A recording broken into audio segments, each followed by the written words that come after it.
Shut up and sit down.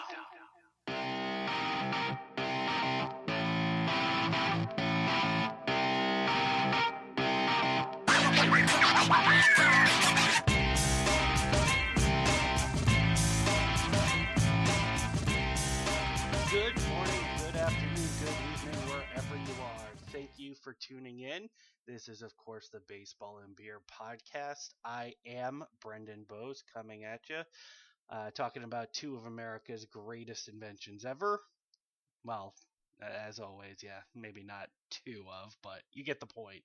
I want to thank bensound.com for providing me that introduction song that you heard for the first time today. I was excited to find that and bring that to you. So if you like it or if you hate it or even if you're indifferent to it, I'd like to know that. You can reach me, of course, the following ways. The website where you can find all the previous podcasts and also a way to reach me, I suppose. baseballandbeerpodcast.blogspot.com. Again, baseballandbeerpodcast.blogspot.com. If you want to send me an email letting me know what you thought about this theme song, it is baseballbeerpodcast@gmail.com. If you are more of a Twitter user, then by all means, you can certainly go ahead and message me there. That's at baseballbeerpod. Also, I took the liberty of creating a Facebook page.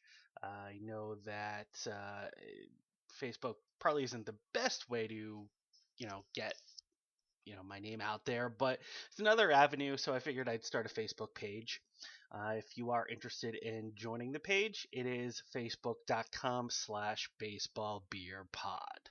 Again, baseballbeerpod.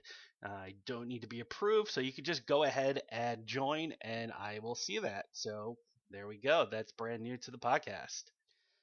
Be forewarned, this episode 6, made it a month and a half.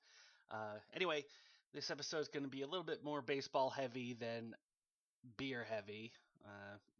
Heavy beer is good, though. I will be talking about beer, of course, as that's part of the podcast, but I am going to be spending more time on baseball. So, as a heads up to those who listen for the beer talk, I am going to start off with that just so that you don't need to fast forward through everything. Those who listen just for baseball, it's, just keep on fast forwarding until you get to the baseball talk. And those who listen for both, thank you. So, like I mentioned, not much going on the beer front, but there is stuff to talk about. This past week, on a whim, I purchased a beer from Avery's Brewing over in Colorado. It was their raspberry sour. What made it worthwhile or worth talking about is that it was an extremely good sour beer. The sour taste was pretty advanced for any other sours that I've had before, and it was good. The tartness or the tartness of the beer really kicked through. There's a fine line between tartness and like a bad vinegar taste. That makes sense. And this raspberry sour just hit it right on the nose. It landed right there, in between good vinegar tasting and good tartness, and it really packed a punch. Even though it said raspberry sour, the raspberry flavor was pretty light. It was there faintly, but if you didn't know it was a raspberry, you wouldn't have known if you drank it blindfolded. But other than that, it was incredibly good. Definitely one of the better sours that I've ever had. I would say that it was probably in the general terms of a sour beer. I know I said there's a beginner sour. This would probably lean more towards a higher intermediate, meaning that I wouldn't give it to someone who hasn't had a sour beer before. But there's definitely a higher tier of sour, one that really kicks in the tartness and one that really gives you a pucker face. That didn't really do that, even though I couldn't finish my bottle. I drank about 2/3 of it, but because it kind of fucked up my stomach. But other than that, it's really good. I would recommend it if you are into sours. Now, while I was brainstorming what to talk about this week, I realized that, especially since I was talking about a sour beer, I don't think I've ever really gone into detail about what makes a sour beer sour, or why a sour beer is different than all your traditional IPAs or wheat beers or barley wines or stouts. What makes a sour beer sour? I don't think I've ever discussed that, so that kind of makes me sad to myself, since I know I spent a lot of time talking about sour beers, and there's probably a lot of you out there who just don't know what I'm talking about. So allow me to go into detail. First off, I'm just going to cut to the chase and be as blunt as possible. With sour beer, there's bacteria in there. It goes in with the yeast. Just know that when you're drinking a sour beer, there's bacteria in there. And it's that bacteria that gives the sour beer, well, its sour flavor. Also, if you've ever toured a brewery before, you've noticed that everything is well contained and well sterilized and just very clean. Well, when you make a sour beer, you have a tendency to just do what you want, brew it wherever you want to. Uh, your equipment should still be sterilized and everything, but you don't need to control the environment in which you are brewing it. Meaning, just go outside, do it in the open, just some random warehouse. It doesn't really matter. It helps with the fermentation, allowing the bacteria to do its job and sour up the beer. Because of the fact that it's usually brewed out in the open, that tends to keep the ABV low. But there's more risk involved, so that kind of offsets that. Also, what a lot of brewers would tend to do in order to tart up the flavor, give it more of a taste to it rather than the sour punch, they'll include fruit when they're aging the beer. So, like I said, with Avery's raspberry sour, they threw in some raspberries to give it that flavor. Obviously, not a whole lot of raspberries because, like I said, the raspberry taste wasn't strong. But you'll tend to get a lot of berry flavor, orange, lime. Whatever you normally have in beer, which usually gets added to the sour just to give it a little bit more flavor for you. The downside is that there is a chance that instead of having a nice tart flavor to your beer tastes like vinegar. There are people who do like and appreciate the vinegar taste, and that's fine. If there is a vinegar heavy beer, that's when I prefer more fruit to it, only because it softens the blow and it makes it enjoyable for me. Well, like I said, the beer portion was going to be a little bit shorter than normal. That's all I really had for that part. So now it is baseball time. And this is going to be a little frustrating for me because the subject matter isn't, I guess, pleasant, but it's something I wanted to talk about, so here we go. As we head towards baseball's All-Star break, MLB will start releasing the votes in terms of which player in every position is getting the most votes, so basically who would potentially start the All-Star game for both the American League and National League. For those who don't know, nowadays voting has gone online only. You cannot vote at stadiums. They provide no more paper ballots. Everything is done online. Now, what baseball has done is, I think for the last 10 years or so, they've actually put some importance, air quote, importance, into the All-Star game. The league that wins gets home field advantage for the World Series. So records kind of get thrown out the window once playoffs start. That's another problem that I have with the All-Star game, but that's neither here nor there. So, with that being said, what tends to happen is that fans will tend to listen to their baseball team's social media, especially the small market teams or the teams who suddenly do well. They will listen to them in terms of vote everyone from their team to be a member of the All-Star team for their representative league. The issue becomes certain people become so involved with voting that they will continuously vote for the same people over and over again. Now, if you have a fan base where their fan base, or their fans rather, have a lot of time and can just sit in front of their computer and vote for the same people over and over again, that's going to bog down the people who more deserve to be voted for, and B, make the league that they're voting for possibly worse than it should be. So, with that said, if the All-Star game were to be tomorrow or today or, soon, right now, 7 out of the 9 starters in the American League, that's excluding the pitchers but including the designated hitter, 7 of those players would be from the Kansas City Royals. Now, obviously, Kansas City was the feel-good story last year in 2014 as they ran through the playoffs, made it to the World Series, had everyone behind them. They just unfortunately couldn't win the big one because even your bullshit. But they got a lot of new fans. A lot of people are now more aware of them, and they even continued on having a good year so far in 2015. So what the Royals management team has done is that they've gone on their social media, Facebook, Twitter, whatever or what have you, and they've told their fans to pretty much vote for every Royal possible. And the fans have listened because, like I said, 7 out of the 9 starters are from the Kansas City Royals.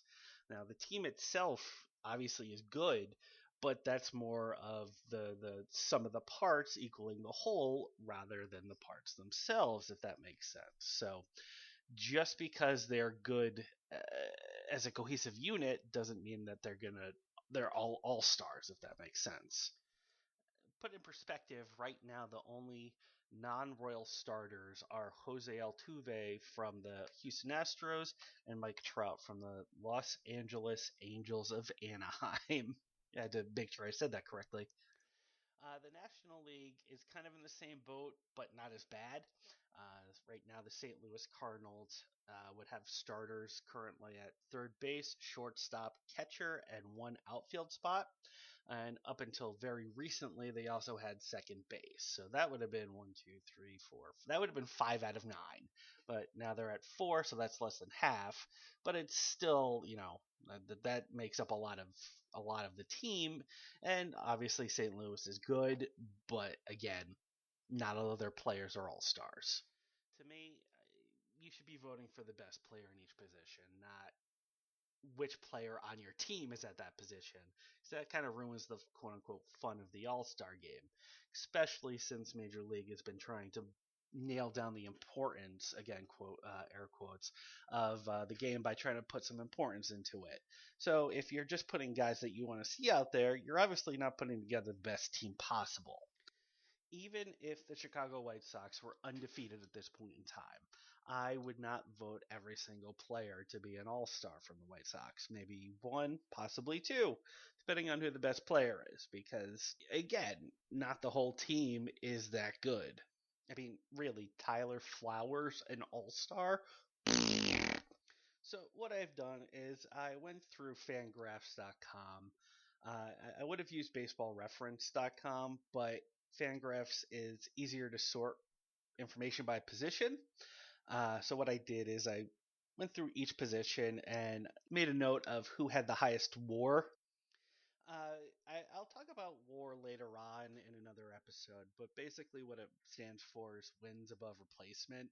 It was supposed to be a universal number to determine who the best player in the world was, or each best player in every position. It has its faults, but for this purpose, it's the easiest way to determine who should be the all-star for both leagues at each position.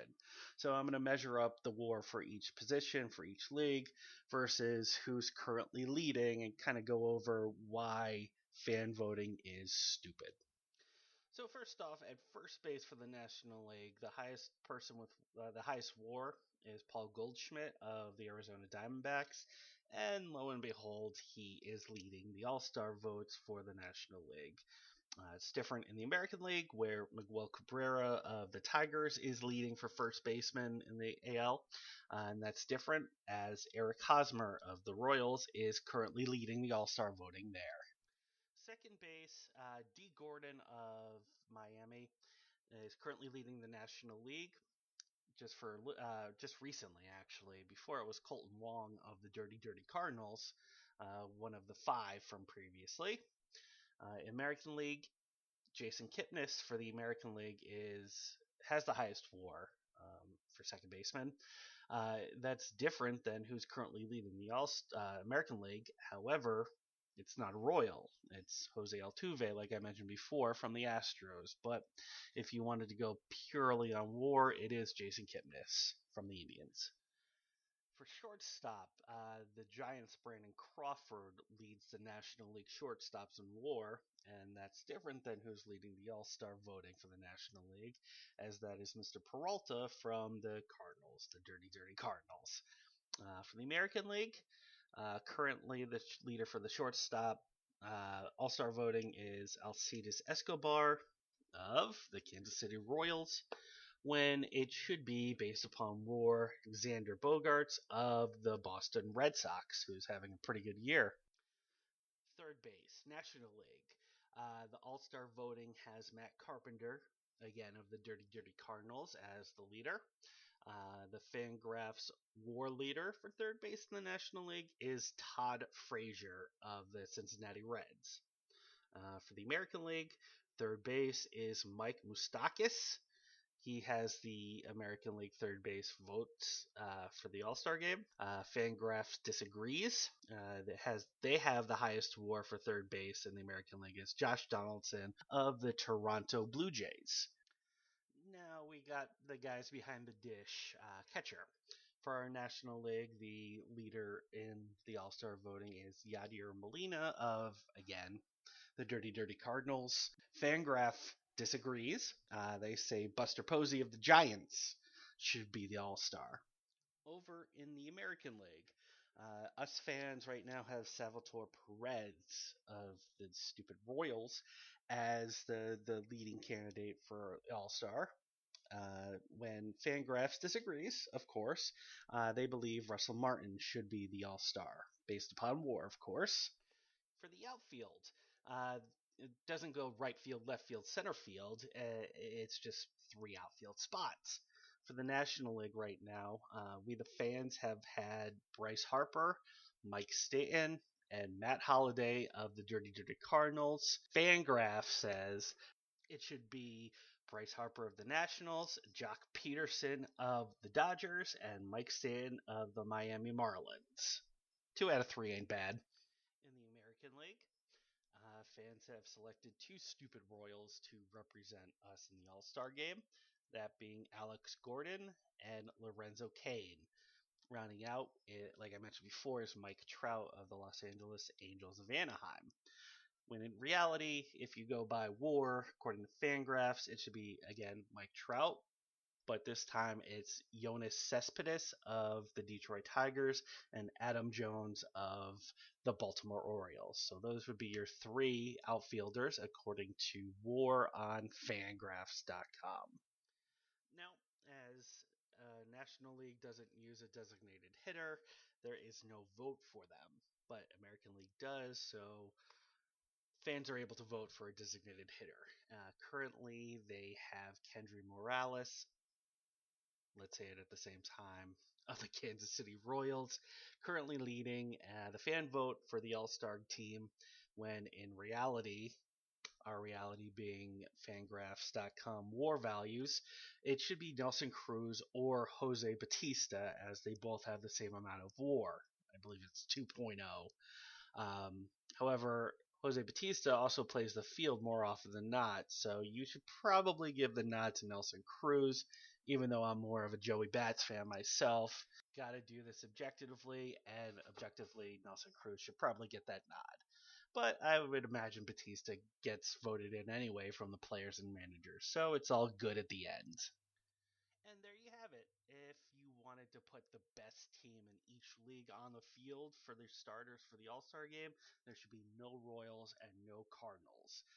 If they didn't try to make a big deal out of the All-Star game and make it mean something, then really I'm fine with however they wanted to do it. But Major League Baseball wanted to put some importance into the All-Star game since for a while no one watched it.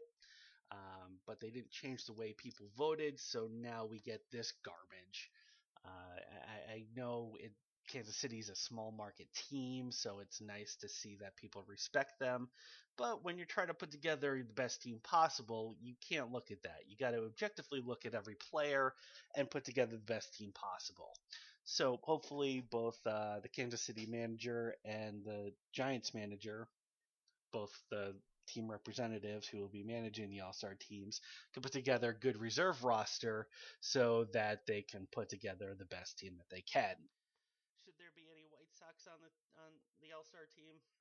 Well, they have to be, since every team has to have at least one representative. It's just a matter of who it's going to be.